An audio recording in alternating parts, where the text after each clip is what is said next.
eu sou a Eva e esse é o Trocando Ideias, o canal onde nós falamos de tudo um pouco.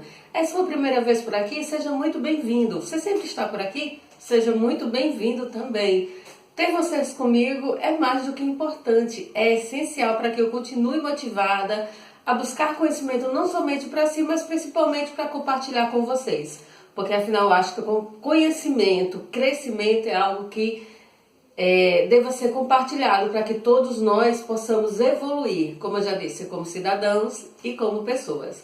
Hoje eu trago para vocês mais um episódio do nosso Trocando Ideias News, aquele microjornalzinho que você já está acostumado, que toda semana traz 5 notícias que eu acho importante para que você tome conhecimento do que está acontecendo. Então seja muito bem-vindo, vamos lá, roda a vinheta.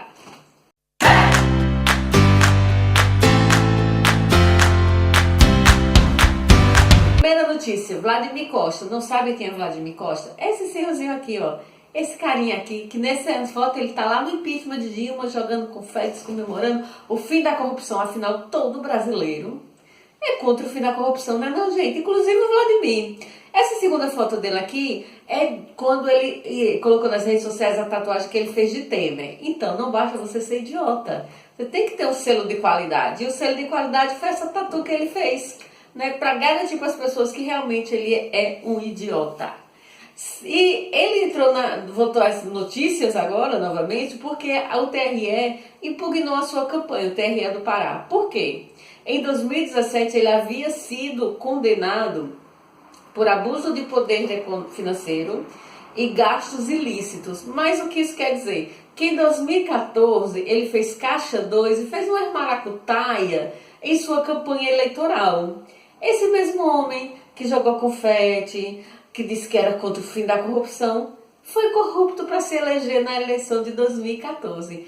Esse é um espelho da política brasileira, né? Então ele disse que vai recorrer, né? Afinal é um direito dele, a lei permite, ele pode recorrer. Mas por enquanto ele está proibido de fazer campanha na televisão, de fazer campanha, distribuir santinhos e de pegar o que eles mais gostam, que é o dinheiro do fundo partidário para as campanhas. Então Vladimir Costa, ele está, de escanteio por enquanto, o que é uma ótima notícia. Segunda notícia do dia, da semana na verdade, Marcelo Crivella. Marcelo Crivella, todo mundo sabe que ele é prefeito lá do Rio de Janeiro, né? E o que acontece? Ele virou réu em um processo movido pelo Ministério Público do Rio de Janeiro contra ele em relação a um evento que teve lá no Palácio, na sede da prefeitura, onde ele se reuniu com 250 pastores. Ou seja, além de usar um ambiente público para uma reunião que não era de interesse da sociedade, mas do nicho religioso dele, o que é errado, né? Então ele virou réu em improbidade administrativa. Mas por que ele virou réu? Tem um monte de coisas que, se vocês procurarem na internet, o MP especificou tudo. Mas principalmente sobre esse áudio vazado. Escuta aí. A Márcia trabalha comigo há 15 anos. Márcia, por favor. Ela conhece os diretores de toda a rede federal. Nós estamos fazendo o mutirão da catarata. Eu contratei 15 mil cirurgias até o final do ano. Então, se os irmãos tiverem alguém na igreja, e se os irmãos conhecerem alguém, por favor, fala com a Márcia ou com o Marquinhos. É só conversar com a Márcia, ela vai anotar, vai encaminhar. Daqui a uma semana ou duas a gente está operando. Tem pastores que estão com problema de IPTU. A igreja não pode pagar IPTU, mesmo que no salão alugado. Mas, se você não falar do Dr. Milton, seu processo vai demorar. Nós temos que aproveitar que Deus nos deu a oportunidade de estar na prefeitura para esses processos andarem, para a gente dar um fim nisso. Então, nós cidadãos pagamos imposto, somos explorados, nossa carga tributária é altíssima, nós trabalhamos praticamente 5 meses do ano só para pagar nossos impostos. Aí quando o governo faz algo que reverte para a sociedade, aí vem um cidadão desse e diz que aquele benefício vai ser somente para membros da sua igreja. né? É o velho amor cristão, gente. Vamos ajudar somente os nossos, né? Quando religião e política se misturam, só dá caquinha. Não tem como dar outra coisa, né? Era óbvio desde o começo que ele não seria um bom prefeito, mas o que acontece? A maioria da massa evangélica desse país, não todos, a maioria são de pessoas que não pensam por si próprio. Se o pastor diz, vote nesse, vote naquele, faça isso, eles fazem sem analisar.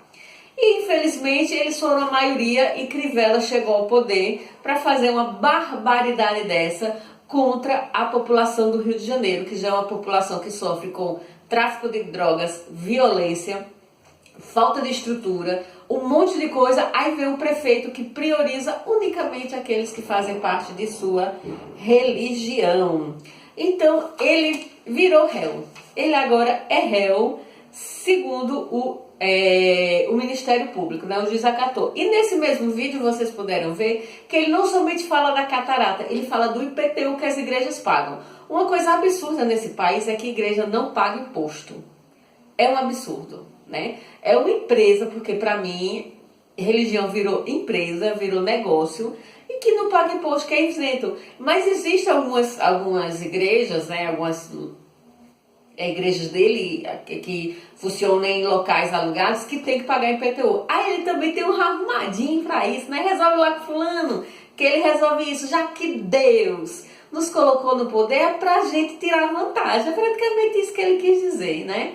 Então você vê o absurdo. Esse é o espelho do cristão brasileiro. Aquele cristão que se diz cristão da boca para fora, mas que na verdade é tão mudando quanto aquele que está fora da igreja, ou até muitas vezes pior, como no caso desse Crivella, que em detrimento do seu rebanho, ele ignora as outras pessoas, né? Então, Marcelo Crivella agora é réu. Terceira notícia. Você acha que a justiça do Brasil é imparcial? Nós vimos ultimamente que não. É gente sendo presa sem prova, é gente com prova solto, candidato, enfim, é uma baderna essa justiça brasileira. Mas parece que algumas vezes a justiça funciona. Porque o desembargador Evandro Stables, ele foi preso. Mas por que um desembargador aposentado foi preso? Porque esse desembargador, ele vendia sentenças. É isso mesmo, você estava lá tendo alguma dificuldade com sua empresa ou com algum processo, você chegava no desembargador e dizia, ó, dá um jeito aí que eu te pago por fora. E ele fazia isso. Ele chegou até a chantagear candidatos a prefeito lá da cidade dele. Mas o que mais me chocou não é esse desembargador ser corrupto, né? Ter sido preso. O que me surpreende é que ele foi condenado em 2010 e afastado das suas funções, condenado a 6 anos de prisão em regime fechado e afastado das suas funções em 2010. Nós estamos em 2018 e ele é tido como desembargador aposentado. O que isso quer dizer? Que ele continua recebendo. E quem é que paga? Quem é que paga? Diz aí pra mim, quem é que paga? Aí você acha isso uma coisa justa? Se fosse um trabalhador normal, se fosse você que acorda às 6 da manhã para ir para o seu trabalho, se fosse eu, será que nós estaríamos ainda nas nossas empresas ganhando dela o salário delas? Nós ainda continuaríamos a usufruir do benefício do salário que nós tínhamos? Não, mas a justiça nesse Brasil ela tem seus privilégios. E um dos privilégios é que você, mesmo sendo condenado por corrupção, por chantagem, você ainda vai ganhar os seus milhares de reais sem problema nenhum, sem esquentar a cabeça. Vai para casa, filho, vai descansar. A punição para corrupto no meio judicial do Brasil é a aposentadoria, ou seja, foi corrupto, bebê, vai para casa, vai descansar, fica o seu dinheiro, vai curtir a vida, né? Essa é a justiça do Brasil, que tem que passar por um processo, mas um processo gigantesco para modernizar e melhorar um bocadinho as coisas. Quarta notícia. A PNUD, que é o Programa das Nações Unidas para o Desenvolvimento, divulgou o IDH, que é o Índice de Desenvolvimento Humano. não somente do Brasil, mas de todos os países.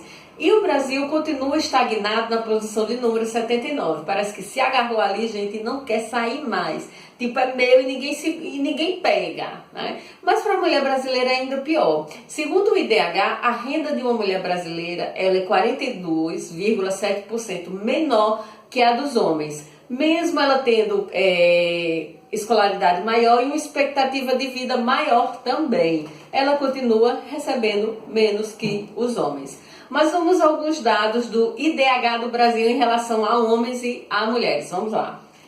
Então, o IDH do homem ficou em 0,761, enquanto o IDH da mulher ficou em 0,755. A conta, vamos dizer assim, a estimativa é feita de 0 a 1.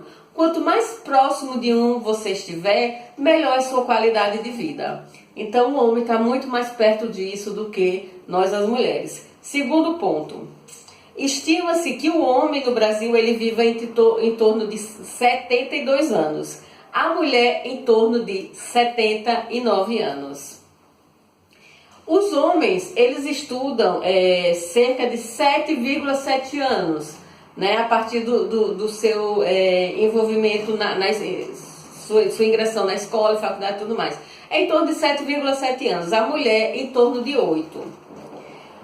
É incrível, né, que mesmo, como nós vimos aí, a mulher ela vive mais, ela estuda mais, ela se prepara e se qualifica mais do que os homens. Nós estamos falando de maneira geral, gente, tá? Existem homens que estudam, que se dedicam, existe, mas o foco aqui é que mesmo elas sendo a maioria fazendo isso, elas ainda continuam recebendo menos e elas vivem mais, né? Mas infelizmente isso não reflete na renda, no que ela ganha de positivo. E uma coisa importante é que o Brasil é o país da região, porque eles dividem por região, com o menor índice de divisão de tarefas domésticas. O Brasil, eu sempre quando tem vídeo que faz essas estimativas, eu digo que o Brasil ama ficar em primeiro lugar, ou pelo menos ali no ranking das coisas que são ruins. Aí tá mais uma prova. O Brasil, dentro desse grupo que ele faz parte para medir o IDH das nações, ele é o país onde menos se divide a tarefa doméstica. Trocando em miúdo, quer dizer, onde o homem menos divide as atividades com a mulher. Onde a mulher tem que trabalhar fora e tem que trabalhar em casa, porque quando chega em casa, o homem, enquanto a mulher vai fazer as coisas. Na política, as coisas também não são para a mulher. No Congresso, no Senado, as cadeiras ocupadas por mulher representam 11,3%. Isso é ridículo, já que nós somos uma nação que a maioria é feminina. Nós somos mais mulheres do que homens nesse Brasil. Se você não sabia, está sabendo. E esse é o pior resultado da América do Sul. Ou seja, na América do Sul nós somos o número 1 em ter menos mulheres no Senado, no Congresso. E na América Latina nós não saímos do pódio. Pensou que nós íamos sair do pódio? Nós não saímos. Nós somos o terceiro país da América Latina com menos mulher no Senado, no Congresso, na política mais ali ativa, vamos dizer assim, né? Não existem outros, mas em específico do Senado. E sabe o que é ainda pior? O Níger é o país com o menor IDH do mundo, ou seja, aquele país ruim mesmo, ruim. E o que acontece lá? As cadeiras, 17% das cadeiras do Congresso são de mulheres, ou seja, lá onde o IDH é o pior do mundo, existem mais mulheres no governo, no Senado, do que no Brasil. É um reflexo mais do que claro para quem diz que esse país não é machista. Se você acredita nisso, você acredita em Papai Noel, um coelhinho da Páscoa, fada do dente, né? O país é um país, o Brasil é um país extremamente machista e as pesquisas elas só refletem isso. É uma maneira de colocar em números aquilo que nós já sabemos há muito tempo. Quinta notícia.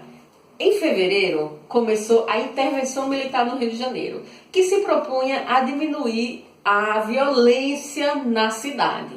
Nós sabemos que foi investido mais de R$ 1 milhão nessa operação, mas parece que até agora essa operação em si não custou mais do que R$ 100 mil.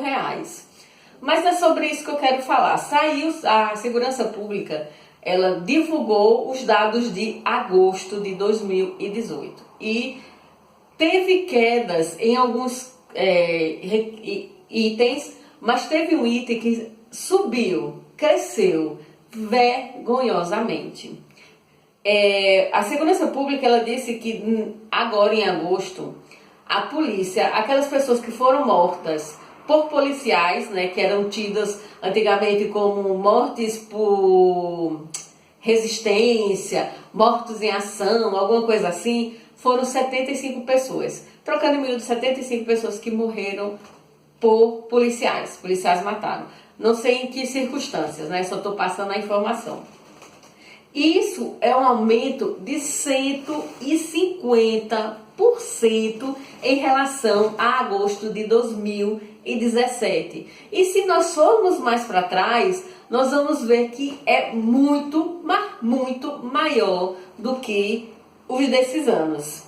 Por exemplo, se nós compararmos a 2014, esse número é 4 vezes maior. Ou seja, morreu muita gente pelas mãos dos policiais do Rio de Janeiro, né, que era para ser uma ação do governo para controlar a violência, acabou se tornando em mais violência. E eu tenho certeza que essa violência, ela aconteceu em pontos específicos, com etnias específicas. Não foram 175 pessoas, tipo 50 brancos, 50 negros, 50...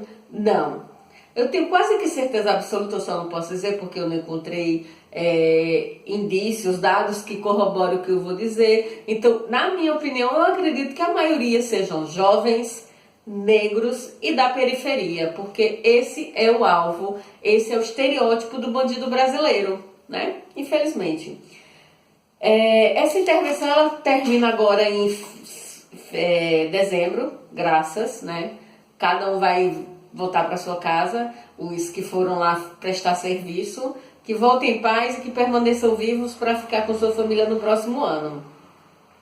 E segundo o SESEC, que é o Centro de Estudos de Segurança da Cidadania, olha o que ele disse aí.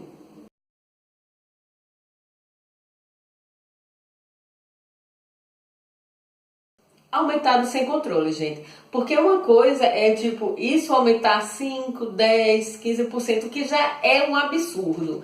Porque isso não são, quando nós colocamos 5, 10, 15%, não são números, são vidas que tinha pessoas que tinham mãe, que tinham irmãos, que tinham amigos, que talvez tivessem filhos, esposas, enfim. São números, mas que se referem a pessoas, a vidas e muito mais. Então, mesmo se tivesse subido de 5, 10, 15%, ainda era muito grande, porque são vidas. Mas 150% é um número absurdo. Mas, em contrapartida, algumas coisas caíram também no estado do Rio de Janeiro. Olha aí.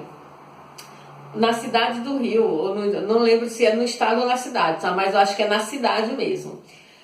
Olha aí a queda. Homicídio, 10%. Roubo de cargas, 20%. Roubo de rua, na rua, 16%. E roubo de veículos, 15%. Tipo, seria tão bom, né, que em vez desses 10, 15, 20%, esses 150 que foi lá de mortos pela polícia, tivessem se revertido nesses casos, seria muito melhor, gente. Aí sim, essa intervenção militar se justificaria, embora que eu não acho que nada justifique, mas pelo menos a gente veria que de alguma forma está valendo a pena.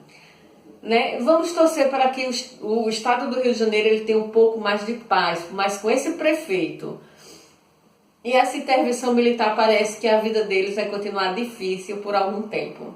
Mas vamos pedir a todos os deuses, não sei de que religião você pede aí a quem você acredita, que possa de alguma forma melhorar a vida no nosso país, mas também lá no especial no Rio de Janeiro, que é um estado complicado, uma cidadezinha complicada. Então essas foram as 5 notícias que eu tinha para compartilhar com vocês. Qual delas vocês acharam mais interessante, já que nenhuma delas hoje foi boa, né? Parece que hoje eu peguei pesado. Mas coloque aí nos comentários, se não é inscrito no canal, não perde mais tempo. Se inscreve no canal, ativa o sininho para receber notificações sempre que tiver vídeo novo por aqui, tá certo? E eu vou ver se eu consigo lembrar de colocar as redes sociais aqui embaixo, tá certo? Ficamos por aqui e até a próxima. Tchau!